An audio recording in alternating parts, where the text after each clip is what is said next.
all agree that Hasbro is the BoJack Horseman of the games industry right now? If you don't know what I mean they started at low, they start to work themselves up, and then they just keep doing the worst stuff to sabotage themselves, and we're right back to being angry and frustrated with them. In case you missed all that's going on with them, I am going to explain it to you from my perspective. And I say that because most folks will think of Hasbro and think toys, but they're actually the parent company of Wizards of the Coast, who own Dungeons & Dragons and Magic the Gathering. My perspective is that bit towards the end, the Dungeons & Dragons. So let's take a look at the L's of Hasbro through the years.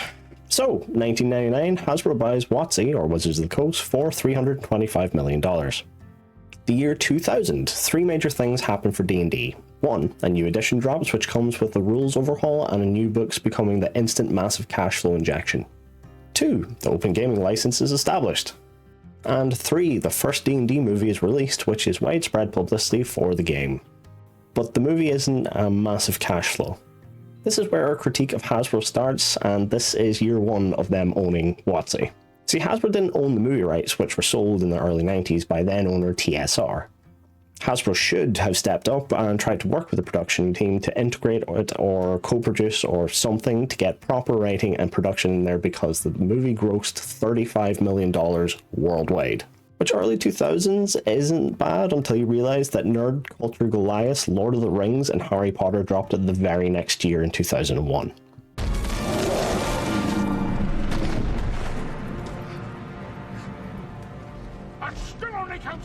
2000 to 2005, Hasbro let WotC do the right thing. They see that it's making money, they pretty much say, keep doing what you're doing, and let the designers do their thing and keep making supplement after supplement and release after release.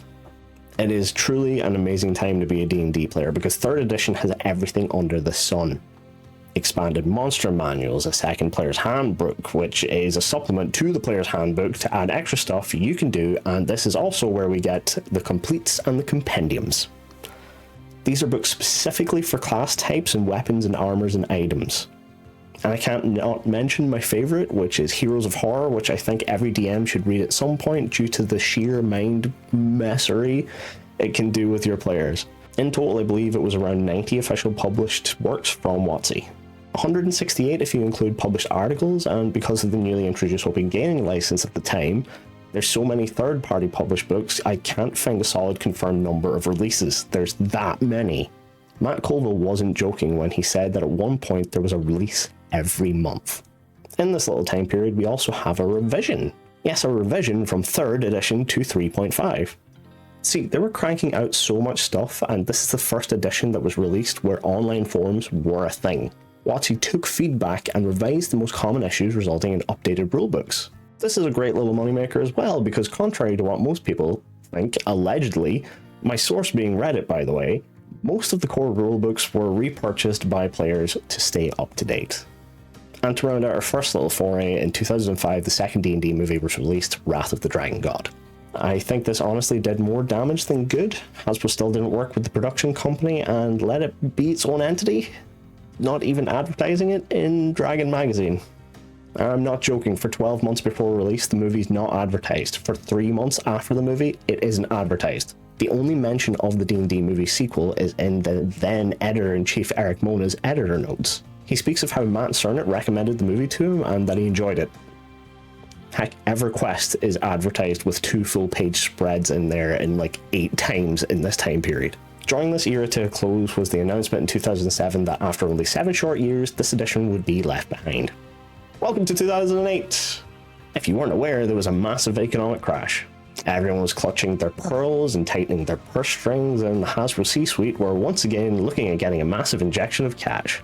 Cue 4th edition and the GSL. 4th edition was expected to be the natural progression of D&D. New art, new rules, new and exciting ways to enjoy the game. What we actually got, many sum up as the ultimate gamification and grind of tabletop. By that I mean many players to this day say this edition reeked of massive multiplayer online games, as though they took inspiration from previously mentioned EverQuest or World of Warcraft. The mechanics seemed laborious, the battles tedious, and the push of using miniatures direct from WotC as a cash grab. Those critiques weren't unfounded either. I remember being taught 4th edition from a friend of mine and him literally using World of Warcraft as a comparison for some of the abilities. A lot of the video content from Wizards at the time pushed the use of minis and centering the entire game around combat rather than it being a last resort, to the point where classes were only differentiated by what they could do in combat, otherwise they were essentially the same 3 kobolds but in a different trench coat. In defense of 4th edition, mechanically it's not actually bad if you like that sort of thing. A little slow for my taste, but as good a vessel as any for roleplay and adventure as you want. There were also layoffs in 2008, part of a downsizing initiative. Several WotC employees were let go, many of which were game designers, art directors, and even a VP of digital gaming, among the many others. I believe this is the time Stephen Glicker of Roll for Combat alluded to where winter layoffs became commonplace for several years in a row. In fairness, not just at WotC and Hasbro, but across the TTRPG space. More and more staff were let go at this time to likely make their first quarter look good on paper to possible investors. And this isn't the lowest thing to happen in 2008. Oh, how I do not like this one. So when I got to the section I mentioned, the GSL. Well, the GSL stands for Game System License. See, the 2022 OGL snafu wasn't anything new for seasoned players. We've seen this before. The GSL was Hasbro's attempt at walking back the OGL. For 4th edition, WotC didn't use the D20 trademark license or the OGL to develop the game. They created a new system that would require a new license that third-party creators would need to buy before printing anything for 4th edition. That fee was $5,000. It's quoted by one of the publishers of the time, Clark Peterson of Necromancer Games, as he called it an unmitigated disaster. Now immediately that is pushing out your smaller creators or those who could monetize homebrew, and is putting a serious dent into any profit margins of third-party publishers who cut their teeth on 3rd edition with the OGL. And I haven't even gotten to the worst bit about it. GSL was written as a poison pill license, that if you use the GSL it nullified your license to publish under the OGL, basically stripping your rights for creating content under the OGL in perpetuity. Forever. In case you're thinking, why would that matter? We're using 4th edition now. This is progress. Well, because of the OGL's, openness, many other games use the system to build their own RPGs, such as Gumshoe Games, Blades in the Dark, Traveller, and Pathfinder. And Pathfinder skyrocketed in popularity at this time. Because its system was so closely tied to 3.5, many disgruntled fans who adopted or who didn't want to go and adopt 4th edition or go out and buy new books looked to Pathfinder for new content, modules, and support. Now imagine you're a small publisher who published for 4th edition and seeing that 35% of your potential customer base is slightly sidestepping their play into this game that used an older system, and you can't try and make anything for them because you put out one article for 4th edition. It really locked a lot of folks into a sort of support us or die kind of deal with Hasbro WotC. And I clearly stated Hasbro WotC there because WotC themselves were not a fan of this. Andy Collins, a designer from D&D and later a designer and development manager, stated, I remember arguing pretty hard to retain something like what Wizards had done for the 3rd edition, an open license that included the core rules and a few basic guidelines on how to use it. I argued that without some kind of OGL, Wizards risked leaving behind the body of customers and potential customers who saw the open license as an assumed part of D&D. In hindsight, I wonder if it might simply have been better to let the OGL die rather than guilting the company into crafting a Frankenstein's monster of an open license that ended up pleasing basically nobody. After many players caught wind that this was in place, they up and left D&D. They hopped over to Pathfinder, which at the time was closer to 3.5, and used its OGL for publishing. Just in case folks didn't know, Paizo, the company who kicked off Pathfinder in the first place, were also the company that published WotC's monthly magazines, Dragon and Dungeon. As Damage Control, WotC did review and correct the GSL, but they'd already lost their goodwill. I want to take a second and highlight the greatest thing that WotC did during this era was to partner with Penny Arcade and create Acquisitions Incorporated. I only got a chance to play 4th edition a few times before my friends and I parted ways for college and adulthood, but I know all that I know about it because of these live plays, and I'm sure I'm not the only person. Fast forward to 2011, 3 years since the release of the 4th edition, and there are stirrings within WotC. Sales are down, there's a new powerhouse publisher in the space that Wizards helped create, and to add insult to injury, this new competitor was outselling them. They need a do-over. Consensus in WotC is that they can do it better. 4th edition was rushed and they were pushed too far into making it relatable to this new evolution of digital gamers and further from what it should be. Utilizing their players like back in the 3rd edition days and using them as playtesters to make the best version of D&D yet. So work commences. 2012. the third D&D movie comes out, it doesn't have Brian Payne and blue lipstick or any influence or support of production from Wizards or Hasbro. By writing this line of text and reading it aloud, I have contributed more of a review to that movie than the Wikipedia page listing it among the other movies. Fast forward to 2014, because nothing really happened between then besides slews and slews of testing. D&D Next, as it was called, is released as D&D 5th edition under the OGL, allowing all persons, third party or otherwise, to start making content for D&D again. It is a roaring success. Players who have never touched a polyhedral dice before are jumping straight in and loving it. Old players who left with 4th edition kerfuffle are back to try it out and sticking around because this isn't bad. Third-party publishers are back and making so much content again. Those content creators and streamers are even partnering with WotC to release official books such as Acquisitions Inc. and Call of the Netherdeep by Critical Role. WotC themselves are holding annual stream events such as the Stream of Many Eyes and becoming more and more integral with packs. So D&D is back, baby! Hasbro let them pull out a win. We are at a net positive, right? Right? Well, actually, as far as D&D goes, yeah, it's good, though they dropped the ball on the Magic the Gathering side. Now, I'm not going to pretend I know much more than the stuff that made them news networks. I would appreciate if someone took this idea of a video and applied it to Magic, because I would love to see if it was the same on that side of Wizards. But yeah, Hasbro, Wizards, and Magic had a few scandals in this era. Back to D&D. They were enjoying this time of live plays, pop culture references, and the biggest boom the game had ever encountered. It was actually cool to play D&D. Big thing happened in 2020, everyone was stuck indoors trying to pass the time, and lo and behold, folks started playing even more D&D. This was great, more products are put into production. D&D Beyond really took off and was a great companion app. Roll20 and Fantasy Grounds virtual tabletops were used to play D&D, and you could even buy D&D books and assets to use them in your games from them. Homebrew picked up on the DM's Guild, which is a WotC site that allows you to monetize your homebrew, and commission of it goes to WotC and Hasbro. The D&D movie Wizards actually worked on is on the way, delayed, but it's coming. Life is good.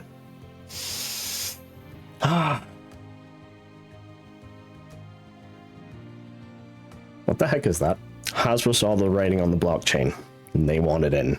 When you have an IP with more than 20 million players, thousands if not hundreds of thousands of artists with some of the most iconic artworks in nerd culture, and an incoming economic crash, and companies lining up down the street to collaborate with you on a product, you need to lock that down. By the way, who's still selling NFTs for $60 million in 2023?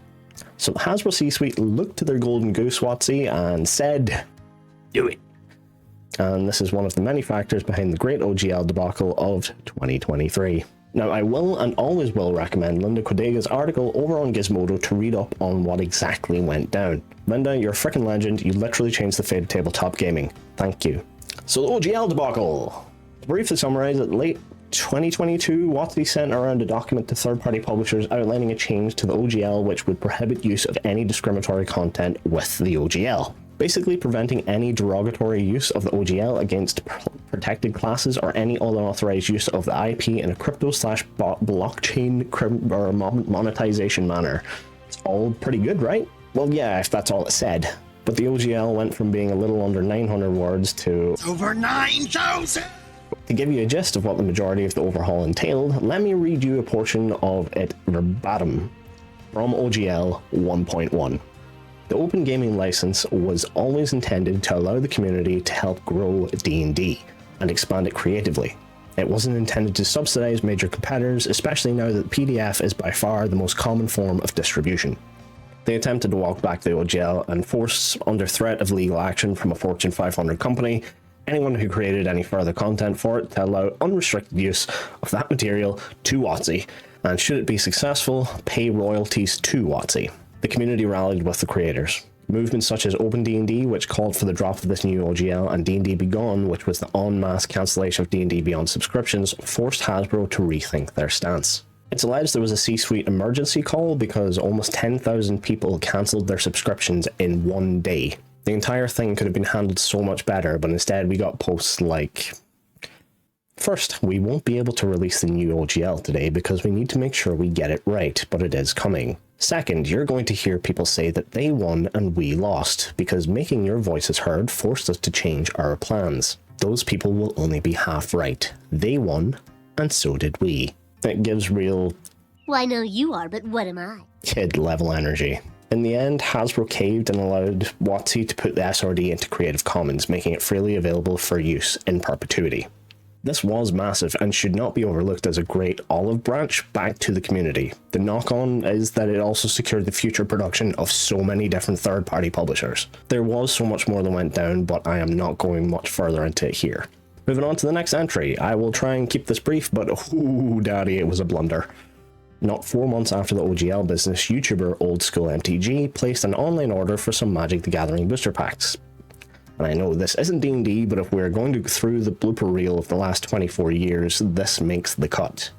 So Old School MTG places his order and receives it in the mail, as is his content process. He opens them on video and shares his thoughts and critiques. Except the packs he opened this time weren't supposed to be sent out to him. WotC had sent out pre-release packs by accident, and in response, Hasbro ordered WotC to have a security consultant retrieve the yet-to-be-released cards. The Pinkertons. They called in the Pinkertons. If you aren't familiar with the Pinkertons, well, they have a rough history of using excessive force to resolve resolutions in their favor.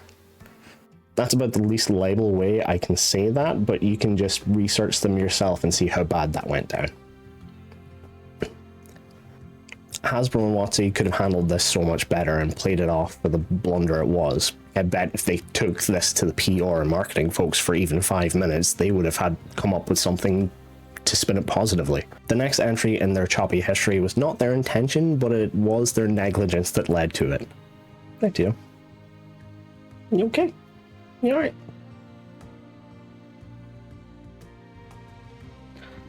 I'm trying to record here. Alright, cat butt. Sit down. Bigby's Glory of the Giants, the first D&D book I have ever pre-ordered no less, contained AI-generated art, and this may seem like no big deal, but it was released less than 2 months after they announced a price hike for all of their books because of the effort and costs that are involved. They should have vetted the art submissions more closely, and since the mere thought of AI, had a policy in place for any such occasion. Now, in fairness, they have implemented a strict no AI policy since this, but seriously, do they just sit around with a weapon constantly aimed at their feet? Moving on to this month. Hasbro CEO, former WotC CEO, Chris Cox puts out a memo to all staff that there will be 1,100 people laid off in the next 6 months, with the majority of staff notified on the date of issue, which was the 11th of December 2023. This was in addition to 800 previously laid off throughout the year until this point. In total, Hasbro slashed 20% of its staff. This is a grim throwback to the Christmas layoffs of previous editions we earlier mentioned. Myself, hearing this, I was furious. I was very angered at the thought that a company could be so brazen and just lay off that many people that close to Christmas. And as you will have probably heard about D&D, it is by far the most profitable wing of Hasbro that it doesn't make sense to just fire their golden goose at this top performing entity. Particularly when their head of staff have been given such ridiculous pay rises on top of their salary and bonuses. Just in case you wanted to be angrier, Chris Cox, Deborah Thomas and Cynthia Williams, the Hasbro WotC C-suite, were given $21 million in bonuses this year. I wish I could say I get it, but I don't. I'm not a business person of any kind, so I just don't comprehend how you can be given that kind of bonus when you have to lose 20% of your top performing staff. And speaking of staff, I want to briefly mention something that I've noted from the interviews, the articles, and the posts from former WotC staff, which is none of them hold any venom for Wizards. Dan Dillon, former designer on Dungeons & Dragons, stated, "I am crushed about not working there anymore, but it's not going to put me off D&D. It's not going to stop me supporting my former teammates who are still there, who are still putting in the work, who are putting in even more work now. I want them to be successful. I want D&D to thrive and to continue to grow." Aidan Bernstein, former editor for Dungeons & Dragons, outlined in his response to a possible boycott on WotC products, and I'm paraphrasing as this was an off-the-cuff question mid-interview, "They, being the remaining team at WotC, are not responsible for this. It's not a process they are involved in, right? If you're wondering how this could happen or this seems like a coincidence, please just know that it is very unlikely that the people directly working on these products had any impact or any knowledge of it. There's a reason why these things are kept quiet until they're ready to talk about them. So don't blame the people working on the game for this. The working staff and former staff are to be commended for the way they have handled this, and I would hate to think that anyone who's laid off questions their work. WotC products, for the most part, have been some of the best they have ever been these last 9 years. Everyone from freelancers to long-term staff should be extremely proud of what they've done, because frankly, 5th edition has been some of the most fun I have had in my life, and I have to thank them for it. I have a couple videos that, until I heard that interview with Dan, I didn't feel comfortable about releasing, as they are regarding specific D&D products, but I now feel, since hearing his words, that it would be a slight against the incredible people of WotC not to release them. I'm going to signpost some videos and articles in the pinned comment below that I hope you will check out. They're from some amazing creators who are able to do this type of topic far better than I, and will be a much better in-depth breakdown of the events covered. I hope you all continue to enjoy your games, and I will see you all next year. Take care.